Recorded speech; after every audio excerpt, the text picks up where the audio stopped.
కేసీఆర్ 10 ఏళ్లలో 2,80,000 కోట్ల రూపాయల అప్పు చేస్తే రేవంత్ 2.5 ఏళ్లలోనే 4 లక్షల కోట్ల అప్పు చేశారని కేటీఆర్ విమర్శలు గుప్పించారు. కాంగ్రెస్ పార్లకు పరిపాలన చేత కావట్లేదన్నారు. కేసీఆర్ హయాంలో రైతు బంధు, యూరియా అన్ని టైంకొచ్చేవి, కానీ కాంగ్రెస్ వచ్చాక అన్నీ ఎందుకు బంద్ అయ్యాయో చెప్పాలని ప్రశ్నించారు. భారతదేశ చరిత్రలోనే 70 లక్షల మంది రైతుల ఖాతాల్లో 73,000 కోట్ల రూపాయలు వేసిన ఒకే ఒక్కడు కేసీఆర్ అని కొనియాడారు కేటీఆర్.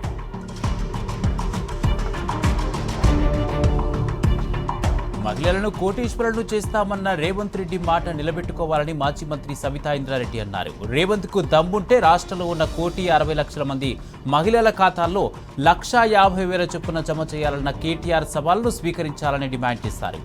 సూర్యచంద్రుడు ఉన్నంతకాలం కేసీఆర్ పేరు ఉంటుందని సబిత కొనియాడారు.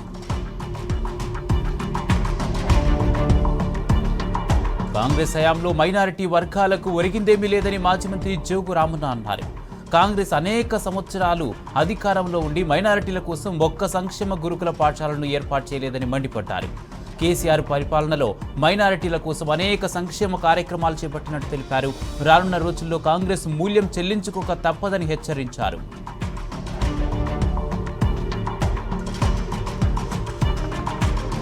కాంగ్రెస్ ప్రభుత్వ అసమర్థ పాలనపై ప్రజల్లో తీవ్ర అసంతృప్తి కనిపిస్తుంది. సీఎం రేవంత్ ఎక్కడ సభ పెట్టినా ప్రజాదరణ కరువవుతుంది. నల్గొండలోనూ అదే సీన్ రిపీట్ అయింది. ప్రజా ప్రభుత్వానికి ప్రజల నుంచి మద్దతు లభించలేదు. ఫలితంగా నల్గొండలో సీఎం సభ అట్టర్ ఫ్లాప్ అయింది. సభలో కుర్చీలన్నీ ఖాళీగా కనిపించాయి. రేవంత్ రెడ్డి మాట్లాడుతుండగానే ప్రజలు అక్కడి నుంచి వెళ్లిపోయారు.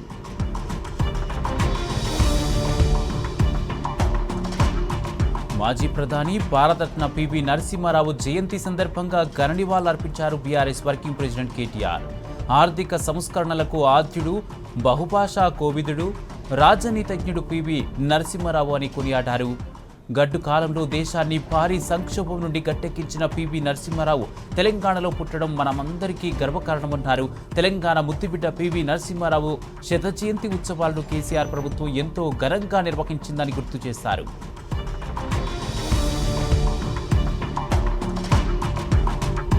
భారతదేశ రాజకీయ, ఆర్థిక రంగాలను కొత్త గమ్యాలకు తీసుకెళ్లిన మహోన్నత నాయకుడు పివి నరసింహారావు అని కొనియాడారు మాజీ మంత్రి హరీష్ రావు.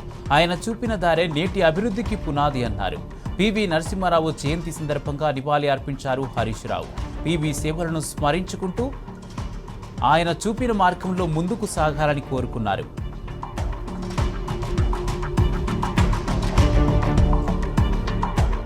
నిజమైన నాయకుడికి సరైన నిదర్శనం పివి నరసింహారావేనని అన్నారు. పివి కుమార్తె ఎమ్మెల్సీ వాణిదేవి జీవిత చరమాంకం వరకు సేవాభావంతోనే మెలగాలని అన్నారు. పివి త్యాగ నిరతిని, నిస్వార్థ రాజకీయ విధానాలను ప్రతి ఒక్కరూ తెలుసుకోవాలని ఆయన అన్నారు. తెలంగాణ భవన్లో భారత మాజీ ప్రధాని పివి నరసింహారావు జయంతి వేడుకలు ఘనంగా జరిగాయి.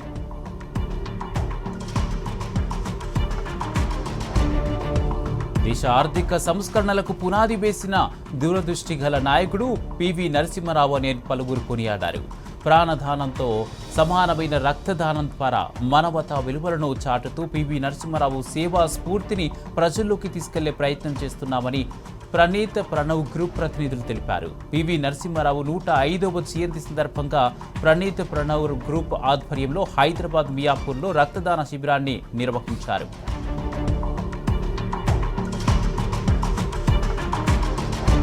కాంగ్రెస్ ప్రభుత్వ నిర్లక్ష్య వైఖరి కారణంగా కరీంనగర్ నియోజకవర్గంలోని చెరువులన్నీ ఎండిపోయాయని రైతులు ఆవేదన వ్యక్తం చేశారు. సాగునీటి సమస్యల పరిష్కారం కోసం నాగుల మలయాళ శివార్లోని ఆచంపల్లి వరద కాలువ వద్ద రైతులు వంట వార్పుతో మహాధర్నా నిర్వహించారు.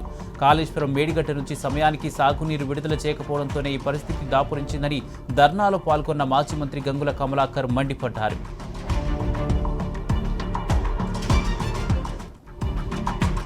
యూరియా లభించకపోవడంతో రైతులు అనేక ఇబ్బందులు పడుతున్నారని మాజీ ఎమ్మెల్యే సుంకె రవిశంకర్ ఆరోపించారు.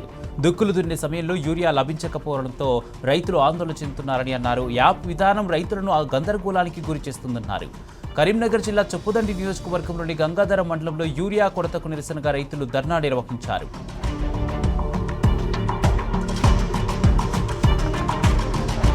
కేసీఆర్, కేటీఆర్ పై ఉన్న అభిమానాన్ని మరోసారి చాటుకున్నారు. ఆదిలాబాద్ జిల్లా ఇచ్చోడ మండలం ముఖారకే గ్రామ రైతులు మాజీ సర్పంచ్ గాడ్కే మీనాక్షి తన పొలంలో విత్తనాలు నాటడానికి ముందు రైతు బాంధవుడు కేసీఆర్ ఫోటో ముందు కొబ్బరికాయ కొట్టి ప్రారంభించారు.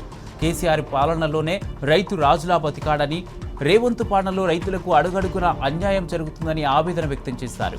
రైతుల బతుకులు బాగుపడాలంటే మళ్లీ సారే రావాలి, కారే రావాలి అంటూ నినదించారు.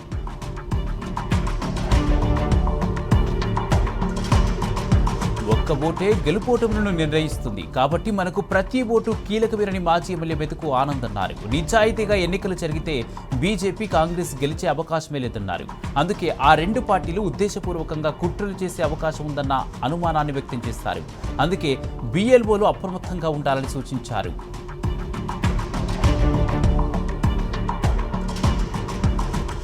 దేశంలో ప్రతిష్టాత్మకంగా జరుగుతున్న ఎస్ఐఆర్పై ప్రజలకు అనేక సందేహాలున్నాయని బీఆర్ఎస్ నేత రావుల శ్రీధర్ రెడ్డి అన్నారు. పలు రాష్ట్రాల్లో ఇటీవల జరిగిన ఎన్నికల్లో బీజేపీకి వ్యతిరేకంగా ఉన్న ఓట్లను భారీగా తొలగించాలని అన్నారు. దీనిపై పెద్ద ఎత్తున వివాదాలు కూడా తలెత్తాయని గుర్తు చేశారు. అందుకే బీఆర్ఎస్ శ్రేణులు అత్యంత జాగ్రత్తగా వ్యవహరించాలని ఆయన సూచించారు. ఇలా ఉండగా జూబ్లీహిల్స్ నియోజకవర్గం బీఆర్ఎస్ కార్యకర్తల సమావేశం వచ్చే నెల 5న తెలంగాణ భవన్లో నిర్వహించనున్నట్లు మాగంటి సునీత తెలిపారు.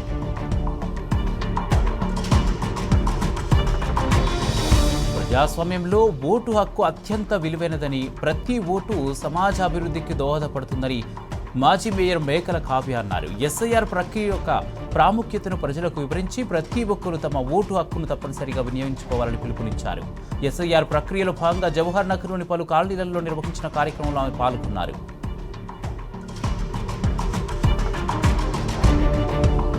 వరంగల్ జిల్లా వర్ధన్నపేట మున్సిపాలిటీలో కొందరు బీఎల్ఓలు అధికార దుర్వినియోగానికి పాల్పడ్డారు. కార్యక్రమాల్లో పాల్గొనవలసిన వారు కాంగ్రెస్ సమావేశానికి హాజరు కావడంపై సర్వత్రా విమర్శలు వెల్లువెత్తుతున్నాయి. ప్రతిపక్ష బీఆర్ఎస్ ఓట్లను తొలగించేందుకే బీఎల్ఓలతో కాంగ్రెస్ పార్టీ శ్రేణులు సమావేశం నిర్వహించాయని బీఆర్ఎస్ ఆరోపించింది. ఈ వ్యవహారంపై తగిన విచారణ జరిపి చర్యలు చేపట్టాలని బీఆర్ఎస్ నేతలు డిమాండ్ చేశారు.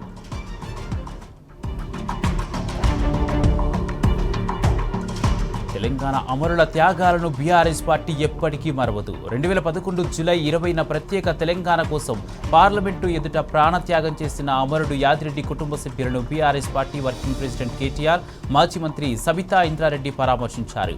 రంగారెడ్డి జిల్లా పెద్దమంగళారం గ్రామంలో యాదిరెడ్డి త్యాగాన్ని స్మరించుకుంటూ కేటీఆర్ నివాళులర్పించారు. ఆయన త్యాగం తెలంగాణ ఉద్యమ చరిత్రలో చిరస్థాయిగా నిలిచిపోతుందని అన్నారు.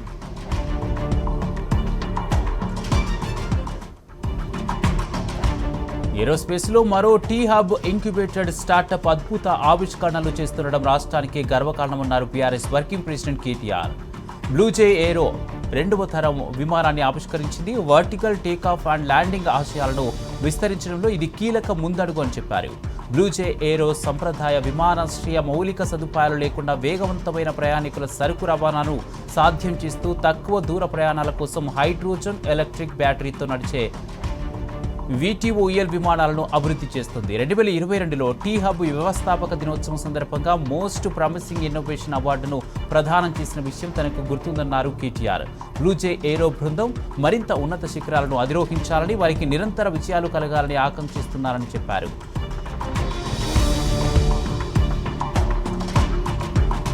నిరుద్యోగ యువకులు జాబ్ మేళా కార్యక్రమాలను సద్వినియోగం చేసుకోవాలని మాజీ మంత్రి తలసాని శ్రీనివాస్ యాదవ్ పిలుపునిచ్చారు.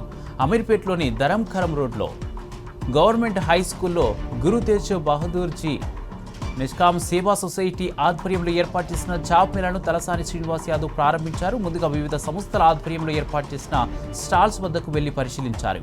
ఆయా సంస్థల ప్రతినిధులను పలు అంశాలపై వివరాలు అడిగి తెలుసుకున్నారు.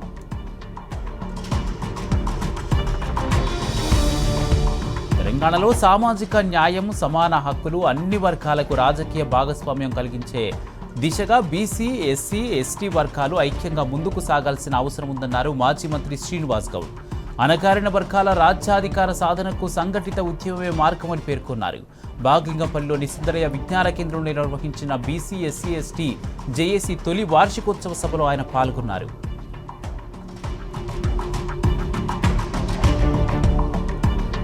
కాంగ్రెస్ ప్రభుత్వం అన్ని రంగాల్లో విఫలమైందని మండిపడ్డారు మాజీ మంత్రి డాక్టర్ నాగం జనార్దన్ రెడ్డి. ఎరువులు, విత్తనాలు, యూరియా ధరలు విచ్చలవిడిగా పెంచేశారని ఆగ్రహం వ్యక్తం చేశారు. రిజర్వాయర్లు, కాలువలు, డిస్ట్రిబ్యూటరీలు పూర్తి చేస్తామని చెప్పి నెల రోజులు గడిచినా ఏమీ చేయలేదని విమర్శించారు. పాలమూరు రంగారెడ్డి డిపిఆర్ బహిర్గతం చేయాలని నీళ్లు డిండికి తరలుతున్న ఎమ్మెల్యేలు, మంత్రి ఏం చేస్తున్నారని ప్రశ్నించారు.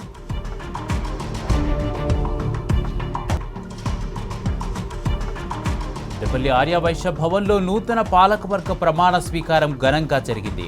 ముఖ్య అతిథిగా విచ్చేసిన పోలీస్ హౌసింగ్ కార్పొరేషన్ మాజీ చైర్మన్ కోలేటి దామోదర్ గుప్తా నూతన కార్యవర్గంతో ప్రమాణం చేయించారు. కేసీఆర్ పాలనలో వైశ్యులకు స్వర్ణయుగం వచ్చిందన్నారు. కాంగ్రెస్ వచ్చాక వైశ్యులకు ఇచ్చిన 100 కోట్ల హామీ అమలుకు నోచుకోలేదని, వెంటనే నిధులు విడుదల చేయకుంటే ఉద్యమం తప్పదని ప్రభుత్వాన్ని హెచ్చరించారు.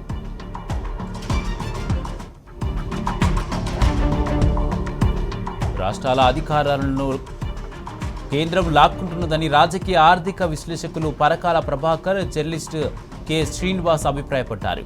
సోమాజిగూడ ప్రెస్ క్లబ్లో ఉత్తర దక్షిణాలు భారతదేశపు మహావిభజన పుస్తకావిష్కరణ కార్యక్రమం జరిగింది. ఆర్ఎస్ నీలకంఠన్ రచించిన south versus north India's great divide అనే ఆంగ్ల పుస్తకాన్ని అక్కిరాజు బట్టిప్రోలు తెలుగులోకి అనువదించారు.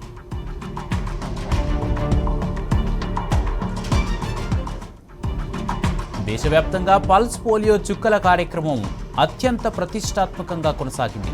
పోలియో రహిత భారత్ లక్ష్యంగా 5 ఏళ్లలోపు చిన్నారులకు పోలియో చుక్కల కార్యక్రమాన్ని నిర్వహించాయి కేంద్ర రాష్ట్ర ప్రభుత్వాలు. చెన్నైలో చిన్నారులకు స్వయంగా పోలియో డ్రాప్స్ వేశారు. తమిళనాడు సీఎం విజయ్ గాంధీనగర్లో నిర్వహించిన టీకాల కార్యక్రమంలో పాల్గొన్నారు. గుజరాత్ ముఖ్యమంత్రి భూపేంద్ర పటేల్ ఇటు జాతీయ పల్స్ పోలియో ఇమ్యునైజేషన్ కార్యక్రమంలో పాల్గొన్నారు. గోవా సీఎం ప్రమోద్ సావంత్ 5 ఏళ్లలోపు పిల్లలందరూ క్రమం తప్పకుండా పోలియో టీకాలు వేసుకోవాలని సూచించారు.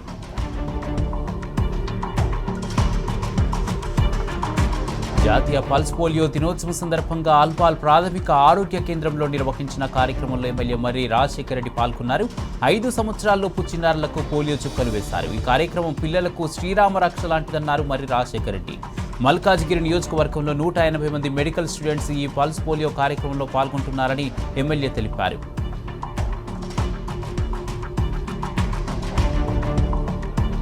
పోలియో రహిత సమాజం నిర్మాణంలో భాగంగా 5 ఏళ్లలోపు చిన్నారులందరికీ తప్పనిసరిగా చుక్కల మందు వేయించాలని ఎమ్మెల్యే మూటా గోపాల్ సూచించారు. ముషీరాబాద్ ఆరోగ్య కేంద్రంలో వైద్యాధికారులు doctor M Manoj Reddy, doctor Sanju సుధాతో కలిసి పలువురు చిన్నారులకు చుక్కల మందు వేశారు. పోలియో రహిత హైదరాబాద్ నిర్మాణంలో ప్రజలందరూ భాగస్వాములు కావాలని ఈ సందర్భంగా గోపాల్ కోరారు.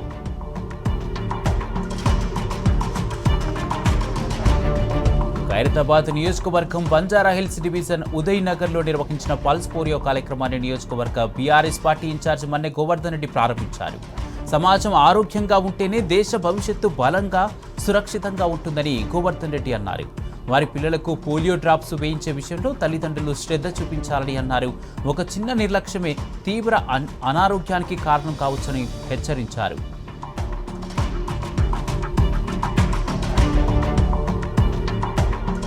మేడ్చల్ను జీహెచ్ఎంసీలో విలీనం చేసిన దగ్గర నుండి పాలన అస్తవ్యస్తంగా మారిందని బీఆర్ఎస్ పార్టీ నాయకులు ఆరోపించారు. మేడ్చల్లోని ప్రభుత్వ ఆసుపత్రిలో పోలియో చుక్కలు వేయించేందుకు వచ్చిన ప్రజలకు హాస్పిటల్ పరిసరాలు అపరిశుభ్రంగా ఉండడంతో బీఆర్ఎస్ పార్టీ నాయకులు అధికారులపై ఆగ్రహం వ్యక్తం చేశారు. అధికారుల తీరుపై మండిపడ్డారు. ఆసుపత్రి చుట్టుపక్కల డ్రైనేజీ పొంగి పొర్లుతూ దుర్గంధం వెదజల్లుతుందని మేడ్చల్ జిల్లా మాజీ గ్రంథాలయ చైర్మన్ భాస్కర్ యాదవ్ అన్నారు. పల్లె వాతావరణం ఉన్న మేడ్చల్ను జీహెచ్ఎంసీలో కలిపి సర్వనాశనం చేశారని ఆవేదన వ్యక్తం చేశారు.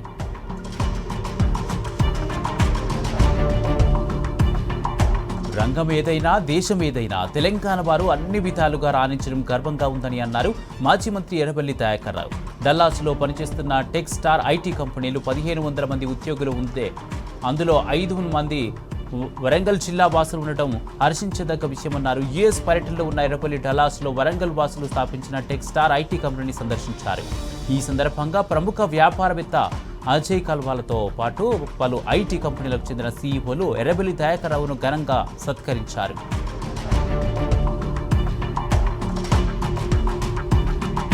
రేవంత్ పాలనలో నిత్యం నిర్బంధాలు, అక్రమ అరెస్టులు కొనసాగుతూనే ఉన్నాయి. ప్రభుత్వ వైఫల్యాలను ప్రశ్నించినా, సోషల్ మీడియాలో పోస్టులు పెట్టినా, చివరకు సీఎం పర్యటన ఉన్నా అరెస్టులు చేస్తున్నారు.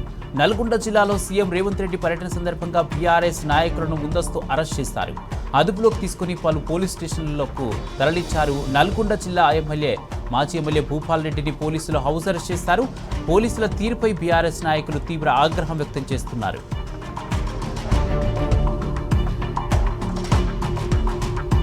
నల్గొండ జిల్లాలో సీఎం రేవంత్ సభ సందర్భంగా గందరగోళం ఏర్పడింది. సీఎం రాక సందర్భంగా డీసీసీ అధ్యక్షుడు పున్న కైలాష్ వర్సెస్ మినిస్టర్ కోమటిరెడ్డి మధ్య రాజకీయ వైరం మరోసారి తెరపైకొచ్చింది. స్వాగత ఫ్లెక్సీలో పున్న కైలాష్ ఫోటో మిస్ కావడంతో లొల్లి మొదలైంది. కావాలనే ముఖ్యమంత్రి సభకు తనకు ఆహ్వానం ఇవ్వలేదని అన్నారు. అదేవిధంగా సీఎం సభ సందర్భంగా ఆర్ఎండ్బి శాఖ ఇచ్చిన పత్రికా ప్రకటనలో మండలి చైర్మన్ గుత్తా సుఖేందర్ రెడ్డి ఫోటో లేకపోవడం తీవ్ర చర్చకు దారితీసింది. అధికారుల తీరుతో గుర్రుగా ఉన్న గుత్తా సదరు అధికారులకు నోటీసు ఇవ్వాలనే యోచనలో ఉన్నట్లు తెలుస్తోంది.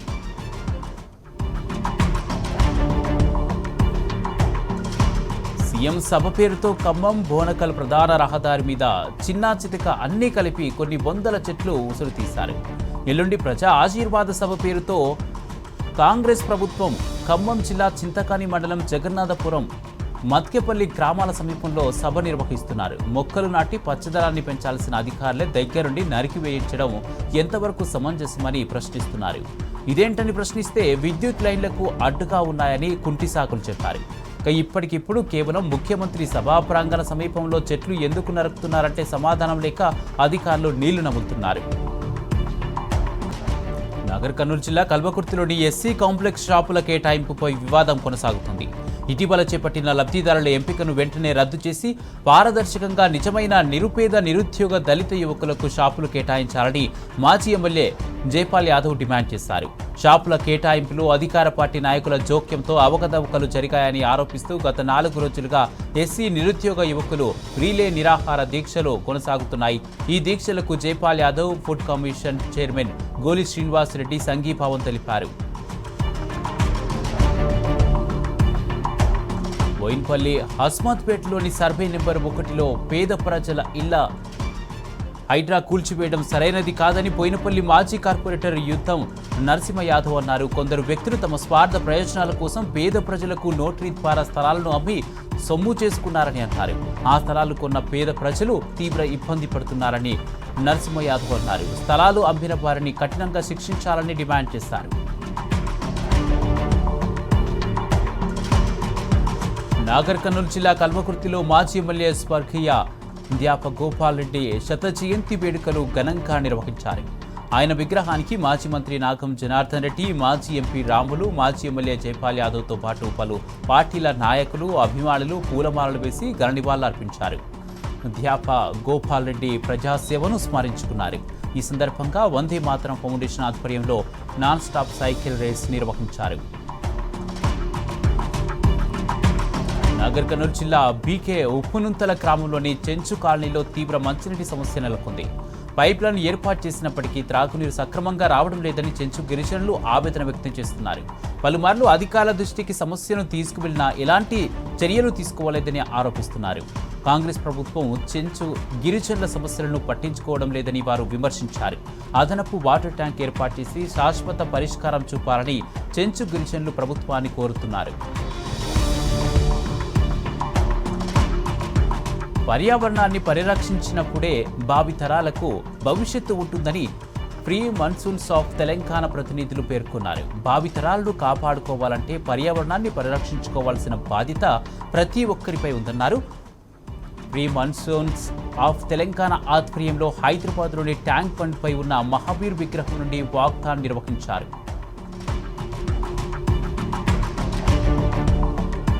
హైదరాబాద్ ఐటీ కారిడార్లోని పలు రెస్టారెంట్లపై ఆహార భద్రతా అధికారులు కొరడా చిలిపించారు. ఆకస్మిక తనిఖీలు నిర్వహించి కిచెన్ నిర్వహణ లోపాలను గుర్తించారు. అపరిశుభ్రత పాటించడం, ఆహార పదార్థాల నిల్వ, కాలం చెల్లిన కూరగాయల వినియోగించడాన్ని గమనించారు. దీంతో రెస్టారెంట్ నిర్వాహకులపై అధికారులు ఆగ్రహం వ్యక్తం చేశారు. పాడైన ఆహార పదార్థాలను అక్కడి నుంచి తీసివేయించారు. గచ్చిబౌలి షాగ్ హౌస్ రెస్టారెంట్, హైటెక్ City Mehfil restaurant, ideal kitchen, Palamuru grills యజమానులకు అధికారులు ఇంప్రూవ్మెంట్ నోటీసులు జారీ చేశారు.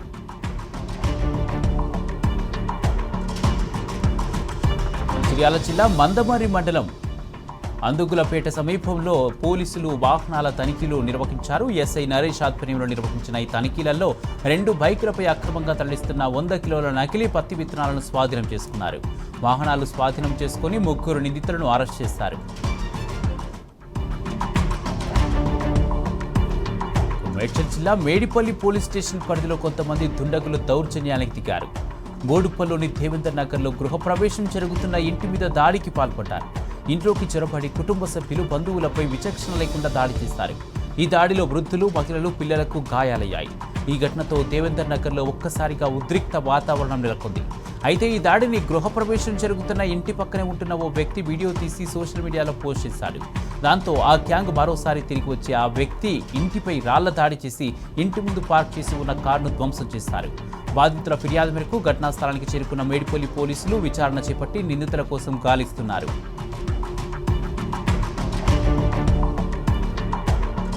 మంచిర్యాల జిల్లాలో రోడ్డు ప్రమాదం జరిగింది. శ్రీరాంపూర్ సింగరేణి ఏరియా జీఎం కార్యాలయం వద్ద జాతీయ రహదారిపై ఆగి ఉన్న లారీని ఓ కారు అతివేగంతో ఢీకొట్టింది.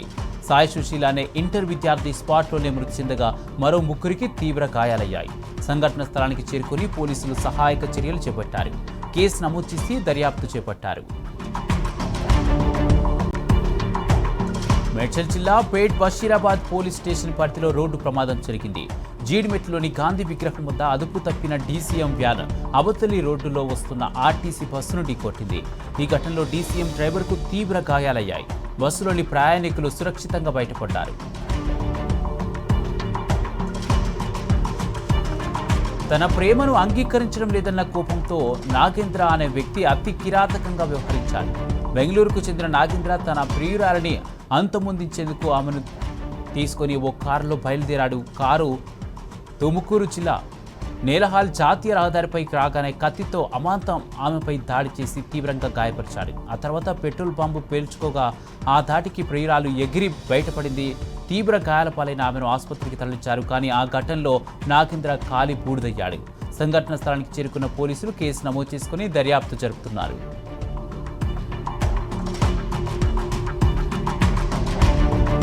నైరుతి రుతుపవనాలు చురుకుగా కదులుతున్నాయి. ఉత్తర తెలంగాణ, దాని పరిసర ప్రాంతాలపై ఉపరితల ఆవర్తనం కొనసాగుతుంది. ఉత్తర తెలంగాణ, మరాఠ్వాడపై ఉన్న ఉపరితల ఆవర్తనం మీదుగా కోస్తాంధ్ర నుండి మధ్య మహారాష్ట్ర వరకు ద్రోణి కొనసాగుతోంది. వీటి ప్రభావంతో రాష్ట్రంలోని పలు జిల్లాల్లో వర్షాలు పడుతున్నాయి. హైదరాబాద్ సహా నల్గొండ, పెద్దపల్లి, ములుగు, భద్రాద్రి కొత్తగూడెం జిల్లాల్లో తేలికపాటి నుంచి మోస్తారు వర్షాలు పడుతున్నాయి. నేడు రేపు రాష్ట్రంలో చాలా చోట్ల తేలికపాటి నుంచి మోస్తారు వర్షాలు కురిసే అవకాశం ఉందని వాతావరణ శాఖ తెలిపింది. కొన్ని జిల్లాల్లో భారీ వర్షాలు అక్కడక్కడ కురిసే అవకాశం ఉందని ఎల్లో అలర్ట్ జారీ చేసింది. ఖమ్మం నగరంలో రోడ్లు చెరువులను తలపిస్తున్నాయి. కొద్దిపాటి వర్షానికి లోతట్టు ప్రాంతాలు జలమలమయ్యాయి. ప్రధాన రహదారుల మీద వాహనదారులు తీవ్ర ఇక్కట్లు పడ్డారు. వర్షపు నీరు ఎక్కడికక్కడే నిలిచిపోవడంతో మోకాలు లోతు నీళ్లలో వాహనాలు నిలిచిపోయాయి. ఖమ్మం ఐటీ హబ్ చౌరస్తా, కోర్టు, పాత బస్టాండు, మయూరి సెంటర్ ఏరియా పూర్తిగా జలదిగ్బంధమైంది. అధికారుల నిర్లక్ష్యం, మున్సిపల్ కాంట్రాక్టర్ల ఆలస్యం వల్లే వర్షపు నీరు రోడ్లపై నిలిచిపోయిందని వాహనదారులు ఆగ్రహం వ్యక్తం చేస్తున్నారు.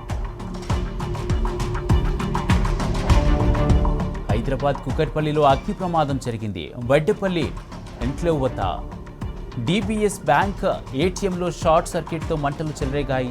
మంటలతో దట్టమైన పొగ అలుముకోవడంతో స్థానికులు ఫైర్ సిబ్బందికి సమాచారం అందించారు. ఘటనా స్థలానికి చేరుకున్న అగ్నిమాపక సిబ్బంది మంటలను అదుపులోకి తీసుకొచ్చారు. ఢిల్లీలో లోక్సభ ప్రతిపక్ష నాయకుడు రాహుల్ గాంధీ కనిపించడం లేదంటూ వెలిసిన పోస్టర్లు కలకలం సృష్టిస్తున్నాయి. హస్తినాలోని ఐటీఓ, ఫిరోజ్ షా రోడ్డు, మండి హౌస్ ఏరియాల్లో ఆయనకు వ్యతిరేకంగా అజ్ఞాత పోస్టర్లు వెలిశాయి. రాహుల్ ఎక్కడ ఉన్నారు, పబ్లోనో బీచ్లోనో ఉండొచ్చంటూ ఆయన విదేశీ పర్యటనలపై బీజేపీ విమర్శలు గుప్పిస్తుంది. ఈ పోస్టర్ల వ్యవహారంపై కాంగ్రెస్ పార్టీ తీవ్రంగా స్పందించింది. బీజేపీ చేస్తున్న డిజిటల్ పోస్టర్ వాళ్లను తిప్పికొడుతూ కౌంటర్ అటాక్ చేసింది. బీజేపీ పాలిత రాజస్థాన్లో దారుణం చోటు చేసుకుంది. శ్రీ గంగానగర్లో ఓ రిక్షావాలా 13 ఏళ్ల బాలికను అక్కడి హోటల్ యజమానికి అమ్మేయగా ఆమెపై 30 మంది లైంగిక దాడికి పాల్పడ్డారు. ఈ ఘటనలో పలువురు హోటల్ యజమానులు నిర్వాహకులను పోలీసులు అరెస్ట్ చేశారు. 5 రోజుల పాటు తనపై పదే లైంగిక దాడి జరిగిందని, మద్యం తాగించి 30 మంది అఘాయిత్యానికి పాల్పడినట్లు బాధితురాలు పోలీసులకు తెలియజేసింది. బెంగాల్ను భారీ వర్షాలు ముంచెత్తుతున్నాయి. కుండపోత వానలతో కోల్కతా, డార్జిలింగ్, కాలిపాంగ్, జల్పైగురి, కూచ్ బీహార్ సహా పలు జిల్లాల్లో జనజీవనం స్తంభించింది. కొండ ప్రాంతాల్లో కురుస్తున్న వర్షాల కారణంగా తీస్తా సహా పలు నదులు ప్రమాదకర స్థాయిని మించి ప్రవహిస్తున్నాయి. దీంతో లోతట్టు ప్రాంతాలు నీట మునిగాయి.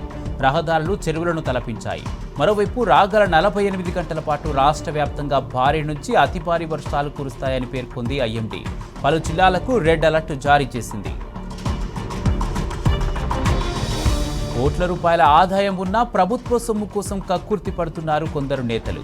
సామాన్య రైతులకు అందాల్సిన సబ్సిడీకి లబ్ధిదారుగా మారుతున్నారు. తాజాగా కేంద్ర వ్యవసాయ శాఖ సహాయ మంత్రి భగీరథ్ చౌదరి తన పంటకు ఏకంగా 99 లక్షల సబ్సిడీ పొందారు. రాజస్థాన్లో కీరదోస సాగు కోసం ఆ మొత్తాన్ని తన ఖాతాలో జమ చేయించుకున్నారు. దీనిపై సర్వత్రా విమర్శలు వెల్లువెత్తిన నేపథ్యంలో తాను చేసిన పనిని సమర్థించుకున్నారాయన.